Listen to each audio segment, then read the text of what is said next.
பிரியாணியா இருந்தா நீ அதை ஏறெடுத்து கூட பாக்குறது இல்ல.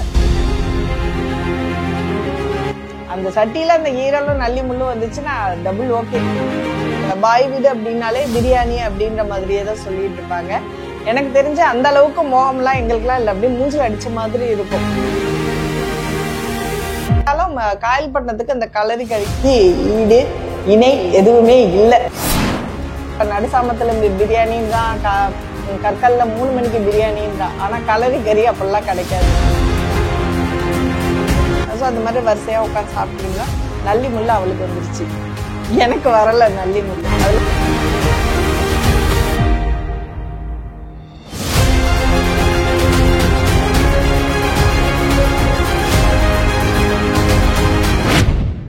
நம்ம கல்யாண வீட்டுக்கு போயிட்டோம் அப்படின்னா கலரிக்கறி சாப்பிட்றோம். கலரிக்கறி சாப்பிட்றத விட சுட சுட வரணும், அது மெயின். சில நேரத்துல எல்லாம் லேட் ஆயிட்டோம்னா ஆறிடும்.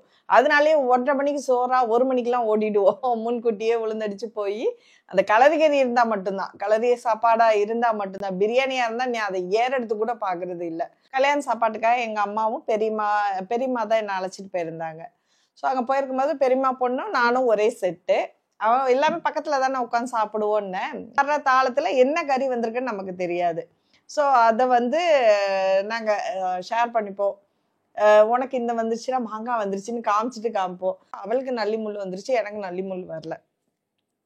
ஒரே கத்து அங்கேயே உருண்டு எனக்கு அந்த நல்லி முள்ளு அப்படின்ட்டு அந்த கல்யாண பந்திலே எனக்கு கூட ஞாபகம் இல்லை. ஆனா எங்க பெரியம்மா அப்பப்போ சொல்லுவாங்க, இப்ப நல்லி முள்ளுக்கு அவ்வளோ சண்டை போட்டாங்க உட்காந்துக்கிட்டு அப்படின்வாங்க. இப்ப ட்ரெடிஷ்னல் மாறிக்கிட்டே இருக்கு. அதெல்லாம் மாத்தணும் அப்படின்னு தான் நினைக்கிறேன். இப்போ வெளியூர்காரவங்களுக்காகனே பிரியாணி வைக்கிறாங்க.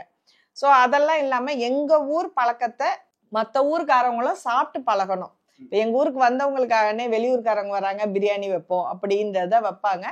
ஆனா ட்ரெடிஷ்னலா நீங்க வந்தீங்க அப்படின்னா எங்க ஊர் சாப்பாடை தான் சாப்பிடணும் அப்படின்ற கொள்கையை எல்லாருமே மாத்தணும்ன்றது எனக்கு ஒரு ஆசை.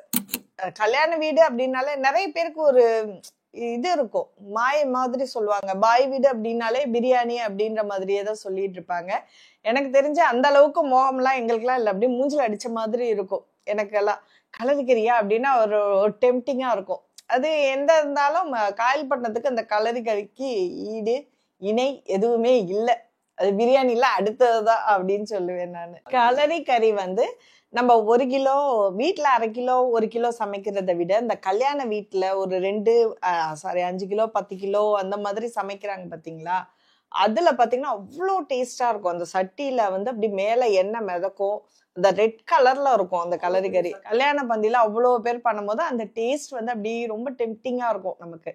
அதை உரியும் போது அது வந்தாதான், அதை தனியா கூட நீங்க நியானால பாத்தீங்கன்னா புகழ் உரிவார், அது எல்லாருமே அந்த சவுண்டு கேட்டு எல்லாருமே ஏஞ்சி டெம்டிங் ஆகி இருப்பாங்க. ஸோ அந்த அளவுக்கு அது என்ன சொல்ல டேஸ்ட் ரொம்ப அதிகமா இருக்கும். அந்த நெய் மணமும் கையில சாப்பிட்டு வந்தாலும் அந்த ஈவினிங் நைட்டு வரைக்கும் அந்த வாசனை இருந்துகிட்டே இருக்கும் கையில. பிரியாணியை பொறுத்த வரைக்கும் எங்க வேணாலும் கிடைச்சிடுதுப்பா.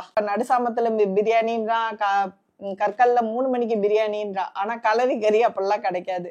நினைச்ச நேரத்துல இருந்து சாப்பிட்டோம்னா அதுக்கு பேர் கலரி கறியே கிடையாது.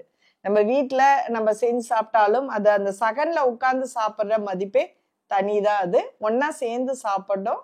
ஒண்ணு கிடைச்சிச்சு 3 மணி கிடைக்குதுன்னா சகர் டைம்ல கிடைக்கும். நோன்பு டைம்ல உங்களுக்கு கல்யாண சாப்பாடு அந்த மாதிரி எல்லாம் கிடைக்கும். கல்யாண வீட்டுல சாப்பிட்றது ரொம்ப ஸ்பெஷல். கலரிக்கறி தான் பெஸ்ட். கலரின்ற வேர்டு எப்படி வந்திருக்கு அப்படின்னா ஒவ்வொருத்தவங்க ஒவ்வொரு மாதிரி சொல்றாங்க. இப்ப நான் எங்க பெரியவங்கள்ட்ட எல்லாம் கேட்கும் போது அது எல்லா மசாலாவும் ஒன்னா போட்டு கலரி பண்ணதுனால அது கலரி ஆயிடுச்சு அப்படின்ட்டு இன்ன வரைக்கும் எங்க பாட்டி எல்லாம் சொன்னது அப்படிதான், என்ன அப்படிதான் நம்ப வச்சிருக்காங்க. கலரி மசாலான்றது அதுதான் சொல்றேன். மிளகாய், சீரகம், சோம்பு, மிளகு, அப்புறம் என்னது தனியா. இப்ப மசாலாவை பொறுத்த வரைக்கும் அளவு தெரியாது. இப்போ ஒரு சில மசாலால பாத்தீங்கன்னா தனியா கூட்டிடுச்சுன்னா அதோட டேஸ்டே மாறிடும், கலர் மாறிடும். மிளகா வத்தல்ல கலர் மாறிடுச்சு அப்படின்னாலும் உங்களுடைய ஃபைனல் டிஷ் கலர் சேஞ்ச் ஆயிடும். ஓகே ஓகே, இதெல்லாம் எனக்கு சொல்ல சொல்லி பாக்குறேன், ட்ரை பண்ற நல்லா வந்துச்சுடா. பிரியாணி லவ்வர்ஸை பத்தி எனக்கு அதை பத்தி கவலை இல்லை. ஆனா காயல்பட்டத்தை பொறுத்த வரைக்கும் கலரிக்கறி தான் பெஸ்ட். ஸோ அதனால நம்ம அது நெகட்டிவா போயிட போகுது. நான் தான் படிக்க மாட்டேனே இனிமேல் தான்.